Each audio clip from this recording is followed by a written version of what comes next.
Bonjour, alors voilà cette petite vidéo pour continuer mon cours sur les pourcentages.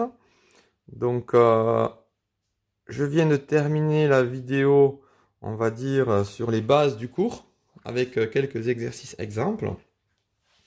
Et maintenant, je continue avec des exercices, on va dire, un tout petit peu plus compliqués, mais finalement qui s'appuient sur les bases que je vous ai mis.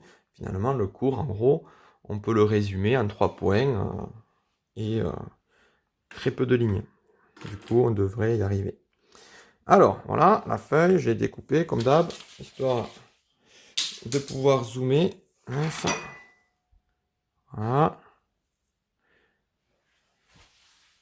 Alors, exercice. Ah oui, ouais. Il y a 2 exercices 7. Ah, c'est bon, c'est pas grave, hein, c'est un détail. Donc, je vous dis, moi, j'ai pas la prétention de dire que mes cours sont parfaits. J'essaye de faire au mieux. Que les élèves comprennent, c'est déjà pas mal. Les élèves sérieux, en général, ils arrivent à comprendre. Donc, ici, vous avez un exercice sur ce qu'on pourrait appeler des augmentations ou réductions successives. C'est-à-dire qu'en fait, vous avez par exemple un prix qui augmente de 13%, donc ça fait un nouveau prix. Sur ce nouveau prix, une réduction de 9%, ça fait encore un nouveau prix. Encore une réduction de 4%, ça fait encore un nouveau prix. Et enfin une augmentation de 10%, et ça fait enfin un nouveau prix. Donc voilà, c'est successif. Vous voyez, toutes ces augmentations et réductions ne s'additionnent pas sur le prix de départ. Dans ce cas-là, on serait sur un exercice, le deuxième exercice 7. Pour ça d'ailleurs que je me suis trompé, je pense, parce qu'il n'y a pas vraiment d'ordre, hein. Donc, je pourrais vous expliquer d'abord les augmentations ou réductions successives, ou je pourrais vous expliquer les augmentations ou réductions additives. On va dire que c'est deux choses différentes, hein, mais les deux choses existent. Donc là, ici, les augmentations ou les réductions ne se font pas sur le même montant de départ. Puisqu'on pourrait imaginer la première année, il y a eu ça, la deuxième année, il y a eu ça, la troisième année, il y a eu ça, la quatrième année, il y a eu ça, la cinquième année, il y a eu ça. Il y a eu ça. Donc à chaque fois, on a des augmentations ou des réductions sur des prix qui ont bougé par rapport au prix de départ. Donc ça, on appelle ça successif. Du coup, quand c'est comme ça, le mieux est d'utiliser la technique, celle-là. On veut le prix après.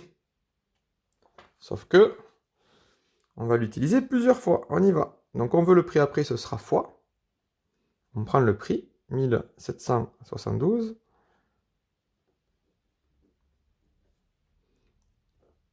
Et si on veut le prix ici, donc c'est toujours ça, hein, toujours pareil, là, tac, tac. Si on veut ici le prix, eh bien, on va mettre plus, puisqu'il s'agit d'une augmentation. Donc là, en fait, ce truc-là, ce calcul, nous donne ce qu'il a. Sauf qu'il n'y a pas besoin de le calculer, puisqu'il n'est pas demandé. Nous, on veut ça et ça. Donc, en fait, on en est là. Eh bien, on va maintenant calculer lui. Comment on va faire? Eh bien, de nouveau, fois 1. Et donc là, on est sur le moins 9%. Et là, on a ça. Vous voyez, on a fait ça. Tac. Maintenant, on a fait ça. Tac. Maintenant, on va calculer lui. Et bien, on continue. On veut toujours après. Donc, c'est fois. C'est une réduction de 4%. Donc là, on en est là. Et enfin, on va terminer. On veut lui. Donc, fois parce qu'on veut après. Plus parce que c'est une augmentation. Et voyez, ce truc-là, qui au collège prendrait, je sais pas, une dizaine de calculs, avec pas mal d'arrondis, et du coup, à la fin, peut-être on aurait faux, puisqu'on n'aurait pas tout à fait le bon résultat. Chaque fois qu'on arrondit, on s'éloigne, on va dire, des vraies valeurs. Donc, cet exercice-là qui se fait en une dizaine de calculs au collège, quand on ne connaît pas la technique des coefficients multiplicateurs, en fait, cet exercice-là se fait en un seul calcul, finalement, en bac pro. Donc, on y va. Hop, on va cadrer un petit peu la calculette. D'ailleurs, maintenant qu'on en est là, je vais quand même faire une petite parenthèse. 13%, je vais manquer de place après. Je vais l'écrire ici, 0,13. Et 1 plus 0,13, ça fait un 13. Donc ceux qui veulent faire un BTS, faut vous habituer à ça. 1 plus 13%, on peut même directement mettre un 13. Lui déjà c'est plus dur. Hein. 9%, ça fait 0,09. Et du coup, on fait ça comme ça. De 0,09 pour aller à 1, ça nous fait 0,81. Vous voyez celui-là par exemple, moi je conseille, je parle en même temps, du coup je me rends compte que c'est faux. Tac tac. À chaque fois qu'on fait un calcul, hein, il faut toujours vérifier qu'il a l'air juste. Donc là j'ai vu qu'il y avait un truc bizarre. Donc ici, ce calcul-là d'ailleurs, je déconseille de le faire de tête parce qu'on se trompe facilement. Ici c'est pareil. Donc on pourrait se tromper facilement. Alors là j'écris, je parle en même temps, je gère le téléphone, c'est encore un peu plus compliqué. Mais de 1 pour aller à 0,04, ça fait 0,96. Vous voyez, donc pour vous montrer le bon exemple à suivre, je ne vais pas mettre 0,96. Comme cela, quand c'est des moins, c'est un petit peu plus dur à calculer. Ben, au pire, vous perdez pas grand-chose. Hein. Vous ne perdez pas beaucoup de temps à le taper directement. Là, par contre, franchement, ça peut se faire de tête. Hein. Ceux qui veulent faire un BTS, théoriquement, ça pose pas de problème. À 10%, c'est 0,10. Et 1 plus 0,10, ça fait un 10. Ok. Donc l'avantage des vidéos, hein, vous pouvez faire pause, retour en arrière, etc. Surtout, cherchez les exos. Vous verrez, ceux qui ont cherché et qui ont fait une dizaine de calculs, vous allez trouver à peu près pareil. Mais je pense que la méthode, en un seul calcul, vous plaira parce que c'est beaucoup plus rapide et plus précis et efficace. Donc, on est sur de l'argent. Du coup, on va arrondir avec deux chiffres après la virgule. J'ai un 18. Je me pose la question, est-ce que le 18 reste 18 ou est-ce qu'il passe à 19? Ben, en fait, ici, la réponse, c'est le chiffre qui est après. Vu que j'ai un 7, ben, on arrondit au-dessus. Donc, ça nous fait que ça va passer à 19. Alors, ça nous fait donc 1924,19 euros. Ok? Donc là, je ne vais pas faire de phrase ni rien du tout parce que j'ai pas trop de place. Là, on a trouvé ça. Maintenant, on va se poser la question des deux points d'interrogation. En fait, le point d'interrogation du bas, en fait, c'était plus ou moins combien d'euros. Donc, on est passé de ce prix à ce prix. Il a augmenté. Et de combien? Ben, il a augmenté. On fait une soustraction pour savoir de combien. Alors, on marque toujours le calcul hein, avant de le taper à la calculette. 1924,19 moins 1772, ça nous fait combien cette réduction? Alors on y va. 1009. Ah, j'aurais pu faire. C'est peut-être trop tard maintenant. On verra. Rep, ça rappelle le dernier résultat. Moins 1772. 152. Ouais, ça m'a l'air bon. Donc 152. Du coup, 19. Ouais, je vais le vérifier parce que ça, vous n'allez pas aimer. 1924,19 moins 1772, 152,19 euros. Donc là, c'est la réduction, non, l'augmentation. Je vais rajouter après, donc ici, c'était plus 152,19. Ici, le prix final, ben, vous l'avez là. OK. Et maintenant, combien ça fait de pourcentage hein? Quel taux de pourcentage enfin, vous voyez ici, globalement, quel pourcentage ça fait. Donc là, c'est pareil, il y a plusieurs façons de faire. Vu cet exercice-là, on va faire la technique du calcul direct. Vous avez 152,19 € sur le prix de départ qui était de 1772 euros. On le veut en pourcent, donc on va faire x 100. 152,19 19 sur 1772. On le veut en pourcent, donc on fait fois 100. Ça nous fait 8,59%. Alors là, j'ai fait un arrondi, donc c'est mieux de mettre la petite vague quand on vient de faire un arrondi. Donc là, le résultat, c'est plus 8,59%. Donc au niveau des arrondis, j'avais pas précisé, donc vous êtes assez grand pour prendre vos petites décisions. Là, j'ai arrondi à 2 chiffres après la virgule. Et pourquoi c'est pas resté à 58 et que c'est passé à 59? Parce que j'avais un 8 derrière. Si j'ai 5, 6, 7, 8 ou 9, et bien on arrondit au-dessus. Le 58 passe à 59. Ok. Donc voilà, un petit exercice, on va dire, d'un bon niveau, hein. Là, on est plutôt fin du deuxième semestre de seconde. Là, c'est en fin de seconde que je veux que vous sachiez faire ce genre de choses.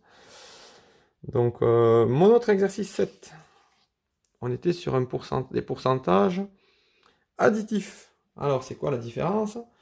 C'est que là, tout va, les augmentations ou les réductions vont se faire sur le même montant de départ. Là, c'est plus simple. On va pouvoir additionner ou soustraire mes taux. Alors, on va dire un salaire mensuel brut, 1500 euros. Sur ce salaire-là, on va prélever 3%, donc on va l'enlever. On va aussi enlever 4,5%. Et on veut le pourcentage de prélèvement global, ainsi que combien ça représente. Et bien là, bonne nouvelle, là, on a le droit. Donc, on a deux pourcentages qui vont s'additionner. C'est-à-dire, je vais enlever... Alors, je vais faire ça bizarrement, mais il y a deux façons de le faire, hein. Je vais enlever 3%. OK. Et je vais enlever 4,5%. Donc, c'est mal rédigé, mais on va dire que tout le monde comprendra. Donc, moins 3, moins 4,5, ça nous fait moins 7,5. J'aurais pu le faire de tête. Donc, il y a plein de façons d'arriver à ce résultat. Hein, il y a des élèves, ils vont le rédiger comme ça. Bon, ça passe. Donc, on a globalement une réduction, il faudrait faire une phrase, hein. On a une réduction de 7,5%. Et ensuite, ben, quel montant ça représente? Calcul direct. Vous avez 7,5% sur 1500 euros. Alors, 7,5%. Alors, j'ai dit sur, mais c'est pas bien. Vous avez 7,5% de 1500 euros. Alors aussi, vous verrez, il y a des variantes, hein. Il y a des élèves qui vont faire 7,5. Non, ils vont faire 1500 fois 7,5 divisé par 100. Ça revient au même. Donc, là, moi, je traduis directement, on va dire, la situation en utilisant le fait que je traduis le 2 par fois. Vous avez 7,5% de 1500 euros. Ce qui va vous faire 112,5. Alors, comme on est sur de l'argent, on rajoute le 0 pour bien faire deux chiffres après la virgule. Ok. Donc la remarque, c'était, voilà, faut pas confondre quand vous êtes dans une situation, hop là, quand vous êtes dans une situation où vous pouvez additionner ou soustraire les pourcentages, ou une situation où vous ne pouvez pas. Vous voyez, là c'est successif. On peut imaginer, c'est une année, puis une autre année, puis une autre année. Donc un élève qui commence par faire plus 13, moins 9, moins 4, plus 10, c'est faux. C'est tout faux. D'accord? Donc il aura tout faux. Après, s'il marque ses calculs, etc., il aura des points parce qu'il aura compris l'énoncé, il aura compris les choses, mais le raisonnement sera mauvais. Ici, là on est sur de l'additif parce que les deux prélèvements, en fait, ont lieu sur le même montant de départ. Donc là, on peut additionner ou soustraire les taux. Pour être mieux, un tout petit peu moins moche, on va dire, c'est ça, voyez, qu'il aurait fallu faire. C'est-à-dire qu'on n'intègre pas dans les calculs, on va dire ce qu'on pourrait dire des unités. Donc j'additionnais ou je fais ma soustraction ici de mes deux taux, quoi. J'ai deux taux négatifs, j'ai deux réductions. Hein, on aurait très bien pu, enfin voilà, il y a plusieurs façons de le faire. Et après, je réponds à la question où on voulait savoir quel montant ça correspond. Donc attention, additif et successif. Hein, d'accord? Ce que j'ai mis en rose. On est à combien? 15 minutes. Ok, de vidéo. J'accélère un petit peu. J'essaye de gagner du temps hein, sur les phrases un petit peu, parce que vous savez tous faire des phrases. Alors ici, pourcentage par tranche. Alors ça aussi, hein, la première fois qu'on fait ce genre d'exo, on n'y comprend rien, et puis après petit à petit, en fait, ça devient assez simple. Hein. Comme toujours, les maths, c'est très compliqué tant qu'on n'a pas compris. Une fois qu'on a compris, c'est archi simple. Donc ici, vous avez un montant, et sur ce montant, vous avez un découpage par tranche. Il faut voir ces tranches un peu comme des tiroirs que vous allez remplir un après l'autre, en les remplissant au maximum. Vous voyez, par exemple, entre 0 et 10 000 euros, au maximum, on peut mettre 10 000 euros. Et l'idée, c'est de ranger les 22 500 euros. Donc en gros, vous ne pouvez pas ranger plus que ce que vous avez. Alors on découpe, dans un premier temps, on va découper nos tranches, parce que les erreurs en général viennent de là.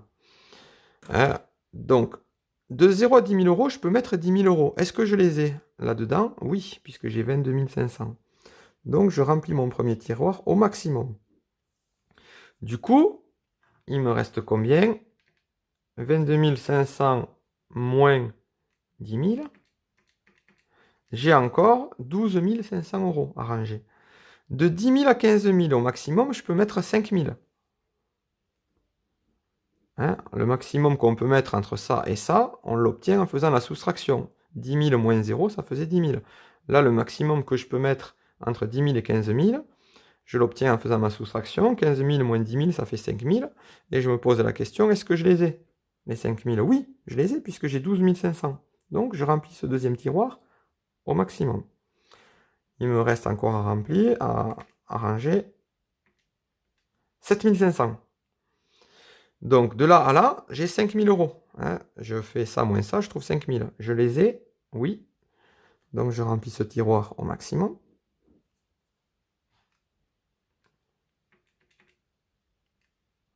J'ai encore 2 500 euros à ranger. Ben là, voilà. Ici, dans ce dernier tiroir, je peux mettre... j'ai pas de limite, donc je peux mettre tout ce qui me reste. Alors, dans certains exos, on a des tiroirs qui sont vides. Hein. C'est pas gênant. Hein. Donc ici, on vérifie bien que le total fait bien 22 500. Sinon, c'est qu'on s'est trompé quelque part. 2 500 plus 5 000 plus 5 000 plus 10 000. 22 500. Donc on est pas mal. Je suis pas très aligné là, les chiffres des millièmes, enfin, les unités, tout ça, c'est pas bien aligné. J'écris un peu loin de ma feuille. Donc ça, c'est... On va dire que ça, c'est pas du niveau bac, hein, mais c'est des soustractions, c'est des petites choses comme ça. Mais en fait, la difficulté de ce genre d'exo, elle est là. Une fois qu'on a découpé nos tranches, hein, qu'on a rempli nos tiroirs, à chaque fois, on en met le maximum, mais on ne peut pas dépasser ce qu'on a arrangé. Là, on va appliquer les pourcentages qui sont ici. Vous avez 1,5% de 10 000 euros. Donc dans un tableau, il est inutile de marquer ces calculs, hein, sauf si on voulait demander de les préciser quelque part. Donc 1,5% de, nos 2 c'est fois, 10 000 euros. Donc ça, cette tranche-là, 150 euros. 2% de 5 000 euros. 100 euros. 3% de 5 000 euros. 150 euros. 5% de 2500 euros, 125 euros. Voilà, j'ai fait ça pour chacune de mes tranches. Je vais additionner le tout. 125 plus... Alors j'évite d'utiliser la touche rep parce que... Voilà, il y en a qui ne comprennent pas trop. 525. Et là, je fais ma petite phrase. Tac, tac, tac. Elle était où la question? La prime est de 525 euros. Ça marche comme ça. Donc les pourcentages par tranche, remarque, attention, la difficulté, elle est surtout dans le découpage des tranches. Attention au découpage. Alors j'écris super mal, et en plus là, je suis loin de... J'ai les bras tendus, donc c'est pas évident. Voilà, hein, la difficulté, elle est là. Le reste, en général, il n'y a pas trop d'erreurs.